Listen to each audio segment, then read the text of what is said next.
नमस्कार साथियों, कैसे हैं आप सब। आशा करती हूँ स्वस्थ होंगे। तो आज हम रीट लेवल 1 में आने वाला टॉपिक जिसका नाम है राष्ट्रीय चिन्ह, या फिर हम बात कर सकते हैं प्रतीक चिन्ह, राज्य चिन्ह या फिर प्रतीक चिन्ह।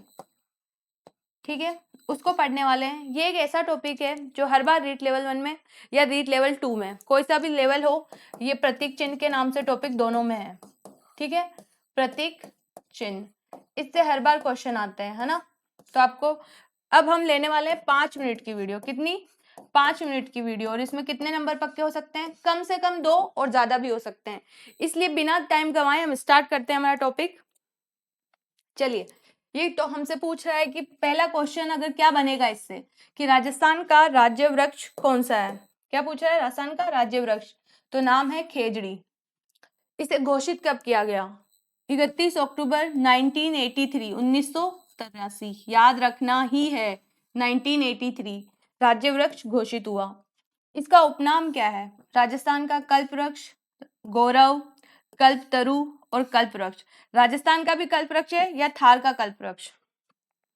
इसे थार का कल्प वृक्ष इसलिए कहा जाता है क्योंकि ये मोस्टली पश्चिमी राजस्थान में पाया जाता है। कहाँ? पश्चिमी राजस्थान। इसके अलावा इसका वैज्ञानिक भाषा में नाम क्या है?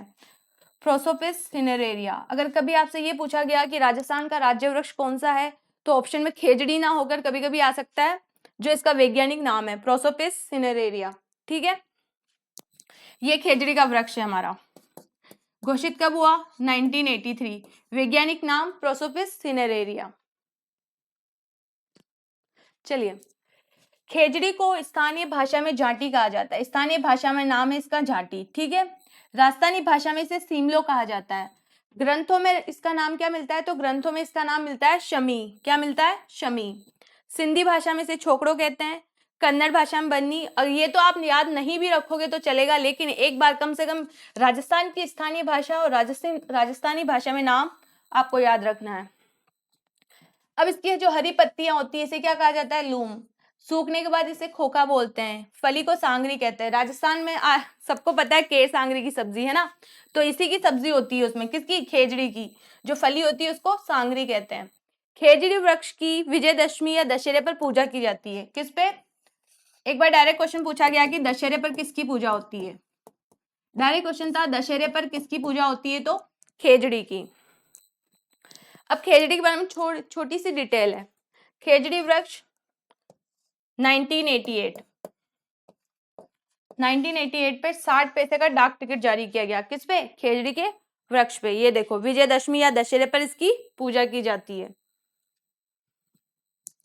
1991 में खेजड़ी वृक्ष को बचाने के लिए ऑपरेशन खेजड़ा कार्यक्रम चलाया गया। खेजड़ी दिवस कब मनाया जाता है?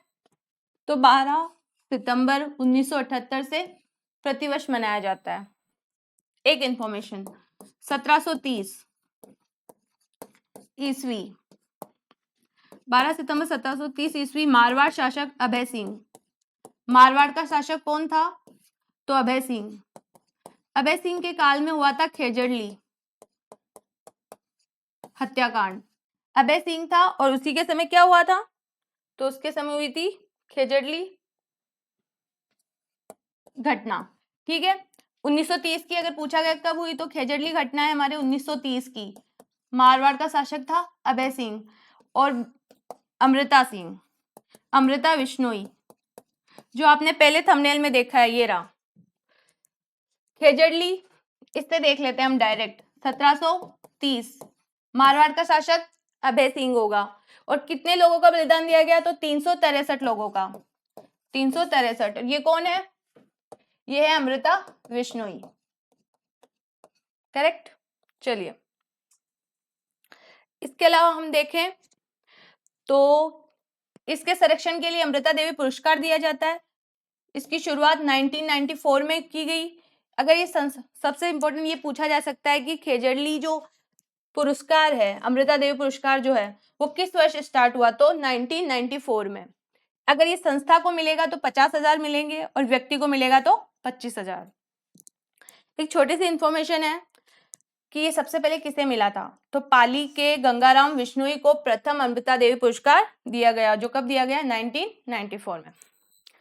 तो देखा आपने कि प्रतीक चिन्ह की हमने इन्फॉर्मेशन देखी है, जिसमें सबसे पहले हमने किसको देखा है, तो खेजड़ी के वृक्ष को देखा है।